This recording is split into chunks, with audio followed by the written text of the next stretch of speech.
No, ese es un enfermero que trabaja conmigo.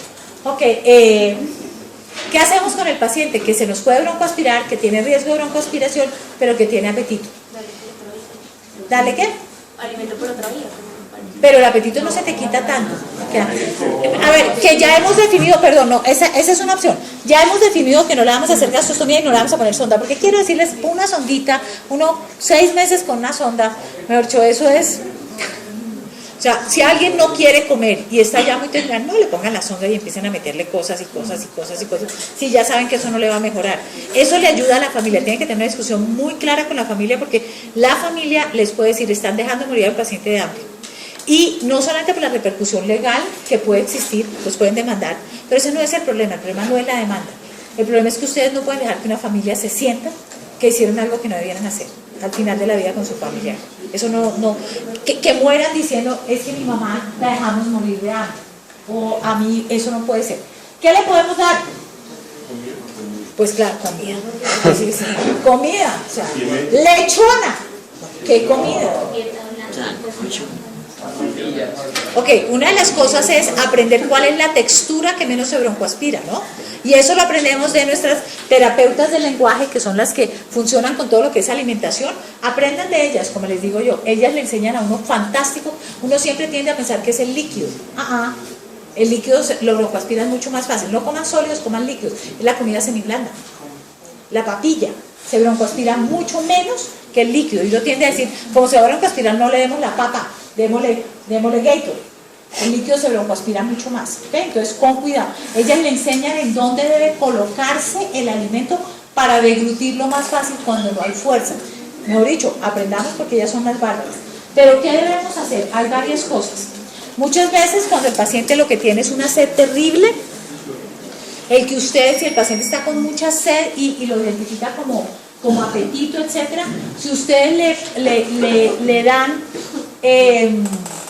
alimentos, paletas ácidas, hace que secreten mucha más saliva y que sea más fácil que ellos puedan de alguna forma sentir algo en la boca y no sientan muchas veces esa sensación de hambre.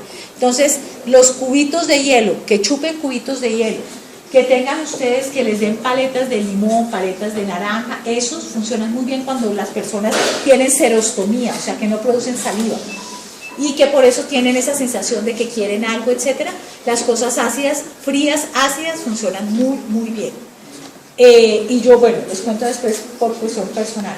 Lo otro es, denle ustedes porciones súper pequeñas. Las personas muchísimas veces con una pequeña saboreada de algo ya pierde la sensación de hambre, ¿ok? Con una pequeña saboreada de algo, una pequeña porción de algo semiblando, o sea, si es el pollo, pues no es el pedazo de pollo, ustedes traten de que se haga una medio papilla, lo que sea, y denle un poquito, o sea, eso les va a ayudar un poco, ¿listo? Eso les va a ayudar un poquito, y son cantidades muy, muy pequeñas lo que ellos van a requerir, porque si la persona tiene hambre, ese es el problema grande. Si la persona no tiene ningún hambre, que es lo que ocurre en el 99.9% de los casos, ustedes van a estar tranquilos y ustedes van a tener que entenderse con los familiares, porque el paciente va a decir, yo no tengo hambre, yo no quiero comer, pues son los familiares los que van a querer que coman. Van a tener que trasladar esta información a una información que los familiares entiendan. ¿Y qué le van a hacer a ese paciente que definen que no van a alimentar? Porque hay unos que están inconscientes, hay otros que están conscientes. O sea, porque una persona que está acostada en la cama, inconsciente, y yo decido no alimentarla, es más fácil que el que está acostado en la cama con los ojos abiertos y yo decido no alimentar. ¿Qué puedo hacer? ¿Ven algún caso en que ustedes decidan no alimentar? O sea, ustedes alimentarían a todo el mundo. A todo el mundo le ponen sonda o gastrostomía. Puedo ponerle una sonda, pero tú puedes poner una sonda. Si no come, le puedes poner una sonda y pasar por ahí. Es una decisión médica, puedes poner la sonda y seguirle pasando. No, pero poner una sonda y no pasarle nada no tendría objetivo, a menos que esté obstruido. Porque eso es tranquilidad tuya, pero no para el paciente, ¿sí me entiendes? Pero ¿para qué? Para que aparentemente. El paciente es el que menos te va a decir lo de la alimentación, no es la familia. Pero la familia te va a pasar por ahí algo. Por eso la conversación con la familia tiene que ser súper clara.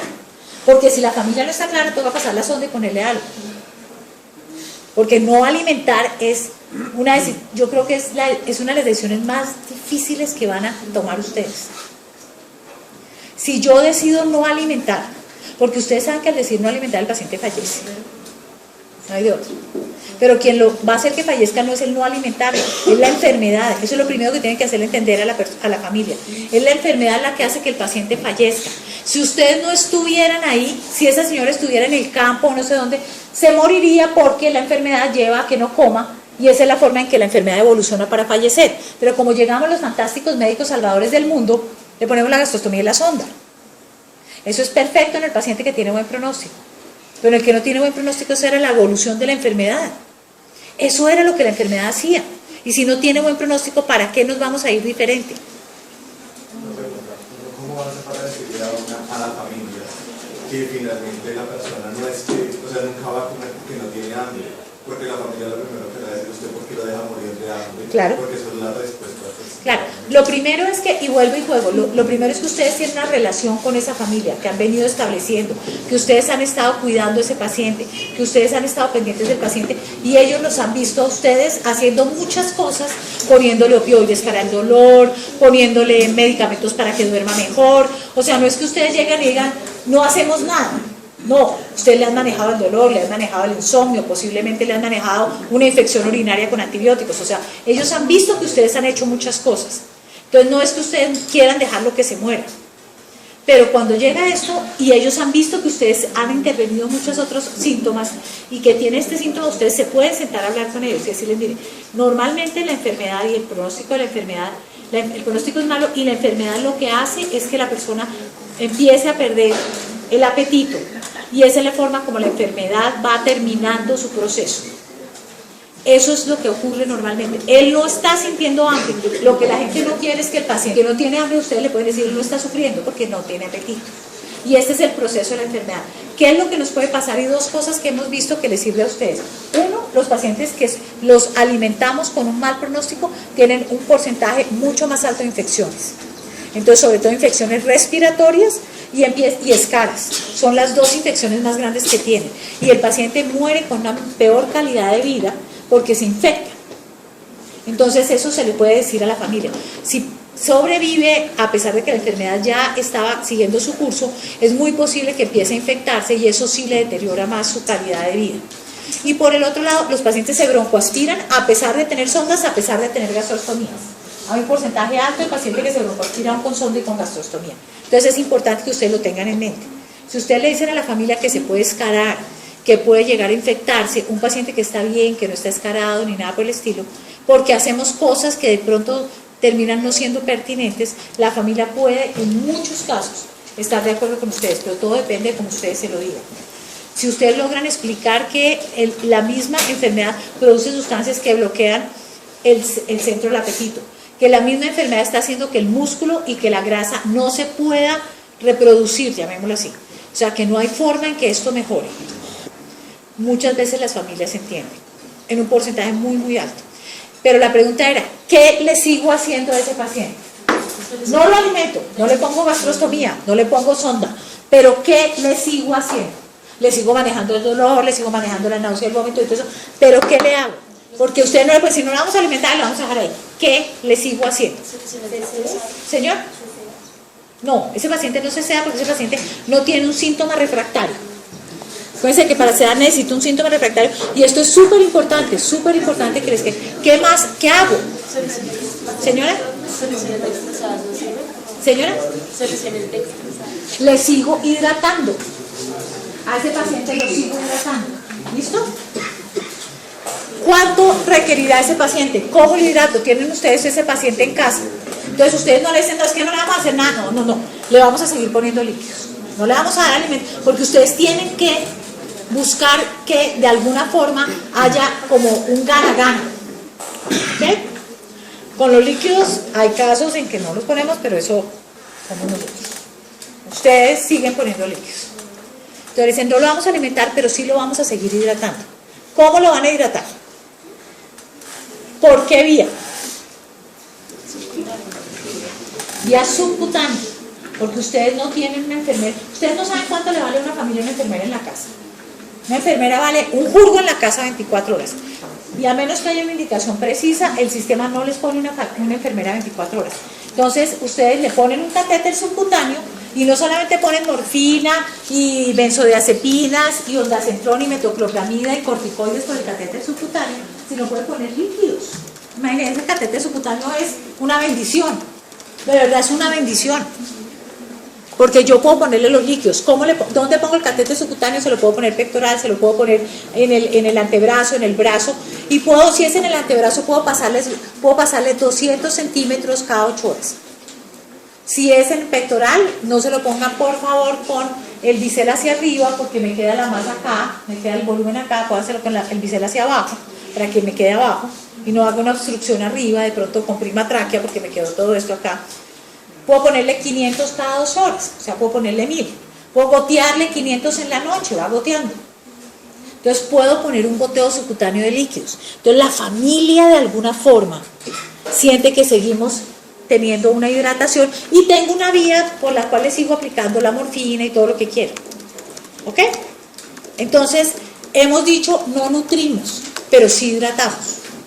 Ahora, posiblemente la dosis de hidratación, recuerden, yo les estoy diciendo de pronto ponemos 600 al día. Doctora, pero si ¿cuánto es lo mínimo de hidratación para un paciente en estado de azar? ¿Cuánto por kilo de peso? 30-40 cc por kilo de peso, pesa 40 kilos, son 1200, más o menos. No vamos a llegar allá, vamos muy posible a darle solo 600. ¿Ok? Entonces, realmente no es que estemos haciendo una hidratación completa, pero es que recuerden, el paciente es un paciente es un paciente que muy posiblemente, estamos en clase, aunque no lo crean, dice clase, es un paciente que tiene unas pérdidas insensibles súper bajas, que está completamente quieto, etcétera. Entonces, podemos darle entre 600 y 1000, 1200 de líquidos, ¿ok? Son pacientes que están caquécticos. Entonces, ¿cuál es hasta ahora el mensaje, señora? No, o sea, digamos como nosotros le daríamos, que apenas se me entendí, o sea, habíamos hablado que entonces le dan 1000, o sea, 500, 500. Depende del paciente, porque puede que tú en la zona pectoral no le puedas dar esa cantidad, puede que el paciente tú de acuerdo a las escalas pienses que va a durar 15 días, entonces le puedes poner un poquito más de volumen, pero si realmente estás viendo que el paciente está muy agónico, le pones menos volumen, ¿ok? Entre otras porque hay unos artículos bien interesantes de hidratación intravenosa al final de la vida con edema pulmonar, ¿ok? Entonces no siempre la hidratación es una bendición. A veces, en subcutánea no, pero intravenosa, a veces con dosis muy bajas podemos terminar en edema pulmonar. ¿Por qué termino en edema pulmonar con estos pacientes? Con dosis bajas de líquidos, fisiología. ¿Cuál es la fisiología del edema pulmonar? ¿Cuál es la fisiología del edema? Por eso miren, disminución de las proteínas.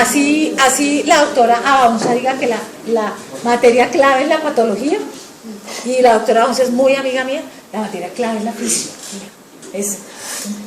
Si ustedes saben cómo funcionan las cosas normalmente, saben cuándo no están funcionando normalmente, saben qué medicamentos tienen que dar para que funcionen normalmente y qué cirugías tienen que hacer, y ya se acabó medicina. Ok. En niños y en adultos, o sea, pediatría también queda incluida. ¿Cuál es la causa del edema? Esto es un capilar. Ok, ¿cuáles son las fuerzas? Presiones hidrostáticas y presiones oncóticas, ¿no? Listo. Cuando yo estoy caquética, ¿qué me mantiene el líquido aquí? ¿Listo? Lo que hace que el líquido salga es la presión hidrostática. Lo que hace que el líquido se quede acá o haga resorción de líquido es la oncótica. Cuando yo estoy caquética, estoy hipoalbuminémica. Por lo tanto, me ponen líquido y todo el líquido se me va para afuera. Por eso hago el linfedema, por eso hago el edema pulmonar, por eso hago todo eso. Porque estoy súper hipoalbuminémica por todo eso que les expliqué yo ahorita. Entonces, por eso es el raciocinio de por qué aún con volúmenes muy bajos puedo hacer un edema pulmonar en un paciente que está desnutridísimo, caquético, etcétera. Entonces, tampoco es que sea la mejor opción en algunos. Cuando alguien ven que les diga, no, pero es que hay que hidratar a todo el mundo, momentico, ¿cómo está de albúmina para evitar que haga un edema pulmonar? O sea, La fisiología, eso no se lo van a decir a los familiares, eso se lo dicen al colega que les dice, momentico, ¿por qué no hidrata? Entonces, miren eso. Por eso las dos, dentro de las escalas pronósticas, que significan mal pronóstico, es una baja albúmina. Esto indica un mal pronóstico y un síndrome de caquexia anorexia. Todo esto son, dentro de las escalas de mal pronóstico, dentro de las escalas de pronóstico, puntean para un mal pronóstico. Todo desde la fisiología. Entonces, recogiendo un poco, una clase que ha tenido de ética, de fisiología y de farmacología, porque esa es la vida. Ustedes no son solamente personas que se enfrenten a prescribir medicamentos, sino se enfrentan a pacientes que los van a poner a pensar, y más estos pacientes al final de la vida, que los van a poner a ayudar a las familias a tomar decisiones. Ustedes van a tener que ayudarle a las familias entregándoles argumentos para que entre las dos puedan tomar decisiones, y a los pacientes cuando el paciente es autónomo. Entonces, en este orden de ideas, el síndrome de caquexia anorexia me explica por qué es un síndrome de irreversibilidad, por qué la persona empieza con un proceso de caquexia pero puede terminar con anorexia, y eso me permite, en el caso en que yo lo considere adecuado, proponer no nutrir al paciente en casos muy particulares, muy específicos, muy al final de la vida, ¿ok?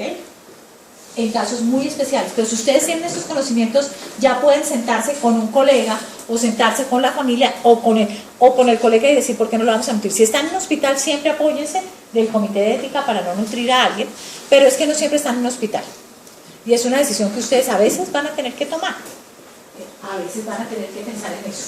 Entonces, vamos a tener un proceso con lipólisis, con cetogénesis, con baja lipogénesis, y con aumento de cuerpos cetónicos, porque es un síndrome completamente catabólico. Es un síndrome catabólico e hipermetabólico. ¿Ok? Recuerden. Tenemos toda la parte de las leptinas, cómo bloquea los centros de ingesta, que ya hablamos de esto. Ok, miren qué pasa a nivel metabólico. Tenemos la proteólisis está aumentada, o sea, destruimos proteínas, y por el otro lado la síntesis proteica está baja. O sea, es un síndrome básicamente catabólico, cero anabolismo. Proteólisis aumentada, síntesis proteica baja. Por el otro lado, en lípidos tenemos lipogénesis baja y lipólisis súper aumentada y cetogénesis. O sea, estamos con un cuadro catabólico, completamente catabólico. ¿Listo? Y obviamente podemos tener aumentos de urea, etc. Miren, ¿qué dice abajo? El consumo energético diario puede aumentar hasta un 20% por el solo síndrome. En una persona que no está comiendo, que tenemos unas reservas bajas, que toda esta cantidad de cosas donde tenemos el alcohol. Y tenemos un consumo energético cada vez más bajo por ese aumento de T3 y T4. Ok, rápidamente, y esto es pues un dibujo que hizo Paula hace mucho tiempo, en donde vamos a tener la activación de todo este proceso. Tenemos el hipotálamo involucrado y todo el eje de tiroides haciendo un cuadro hipermetabólico. Tenemos el tejido adiposo con la liberación, con las citoquinas que generan que haya lipólisis, pero fuera de eso, liberación de hormona que va a terminar en el hipotálamo para activar T3 y T4 y hacer el estado hipermetabólico. Pero fuera de eso vamos a tener lipólisis y vamos a tener cambios sobre toda la parte gastrointestinal por la disminución del apetito. Yo no sé si a ustedes les parece este síndrome súper interesante, pero para mí cuando lo descubrí, eso me pareció desde la óptica de fisiología una cosa súper bombín, súper bombín. Eso decía yo, uy, catabólico, no, mejor dicho, esto es una caquexia. Esto es una caquexia, y aquí vemos, esta es la persona que nosotros pensamos que está caquética, no el que ha perdido el 5%, pero miren toda esta cantidad de posibilidades de tener alteraciones en piel, más toda la cantidad de infecciones respiratorias que hace que la persona caquética pueda llegar a tener. Entonces, eso es lo que nos hace, ustedes, en estas personas al final de la vida, lo que les interesa es que tengan una buena calidad de vida hasta el final. No una cantidad de vida. Cantidad de vida si tengo algo pendiente, y por eso yo les digo que a veces transfundimos a personas y no sé qué, pero cuando la enfermedad es crónica y ya estamos en todo este proceso, lo que quiero es que su calidad de vida sea la mejor posible hasta el final. Y ahí es donde será la mejor posible con una infección o no lo es. Y eso es lo que nos hace que tomemos decisiones. que son duras. Aquí en grupo son fantásticos.